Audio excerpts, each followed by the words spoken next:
Pensando mi che la puntrà buta quanto tempo, so mi tengo vai assim un par de cosas, então mi que sa si mi tarda tempo para mi vai ainda. Vamos pisami. Hola, ¿cómo estás? Bienvenido a este tu espacio de Aprende Papiamento con Johanna. Lo he tenido botado, es cierto, discúlpeme por eso, pero aquí estoy. Puede ser que me desaparezca un momentito, pero aquí estaré tarde o temprano y eso es lo importante, ¿cierto? Ok, como pudieron ver al principio, pues el día de hoy vamos a tratar lo que son las horas en papiamento, ¿sí? Esto es muy sencillo, muy fácil. Lo importante es saber los números y ya tratamos los números del 1 al 30. O sea que ya tenemos un conocimiento previo sobre esto. Si todavía no has visto el video de los números en papiamento del 1 hasta el 30, pues aquí arriba o aquí arriba, en uno de los dos, te dejo el enlace para que puedas checar ese video y así luego que lo veas, si no lo has visto aún, pues entonces regresa a este video que aquí es donde vamos a tratar las horas. Y para eso tienes que saber los números en papiamento, que es muy sencillo ya que son en general muy similar al español, ¿sí? Bueno, a continuación les voy a demostrar un reloj. ¿Lo pueden ver aquí? Sí. Aquí tienen un reloj y aquí les voy demostrando las horas y cómo debe decirlo según la hora que yo esté marcando, ¿sí? Bueno, es importante decirles que cuando la flecha de la hora, que es la cortita, muestra la hora, es importante que digas el número. Bueno, ante todo, ustedes saben que el reloj consiste de una flecha cortita, que esta indica la hora, y una larga que indica los minutos, ¿cierto?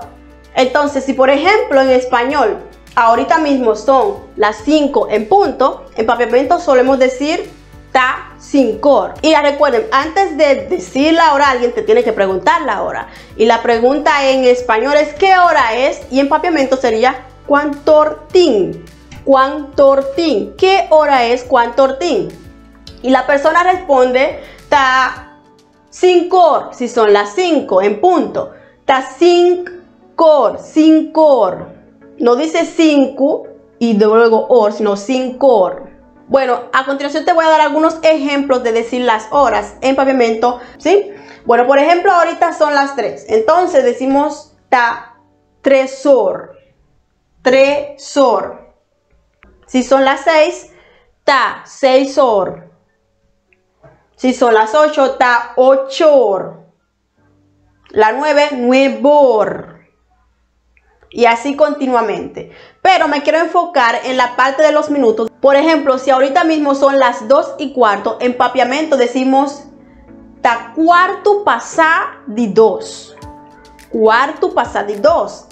Mientras que en español es las 2:15. En papiamento primero dices cuarto passar de 2. ¿Sí? Cuando está la flecha en las 2:30, por ejemplo, decimos en papiamento ta mitad de 3. Significa que tienes que ir a una hora adelantada. Digamos que si son las 2:30, pero dices mitad de 3, o sea, la mitad de 3, ¿no? Y por eso tienes que tener mucha cautela porque a veces puede haber un poquito de confusión cuando estás hablando con alguien, que alguien te dice, ahora quita mitad de 3.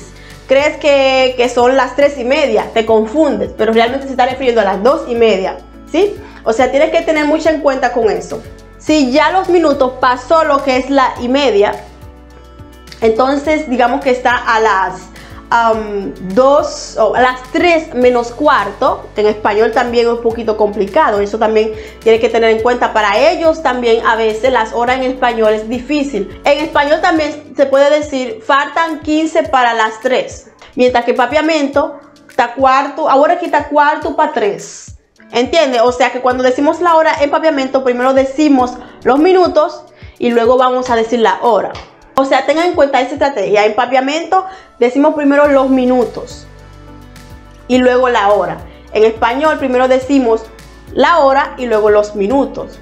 Tengan mucho cuidado con lo que es la 3:30, porque si son las 3:30 no decimos mitad y 3, sino mitad y 4, porque tenemos que ir a una hora anticipada. Si tienes alguna pregunta sobre esta temática, déjamelo saber aquí en los comentarios y te responderé lo más pronto posible. Bueno, eso es todo para el día de hoy y nos vemos hasta el próximo video. Chao, chao.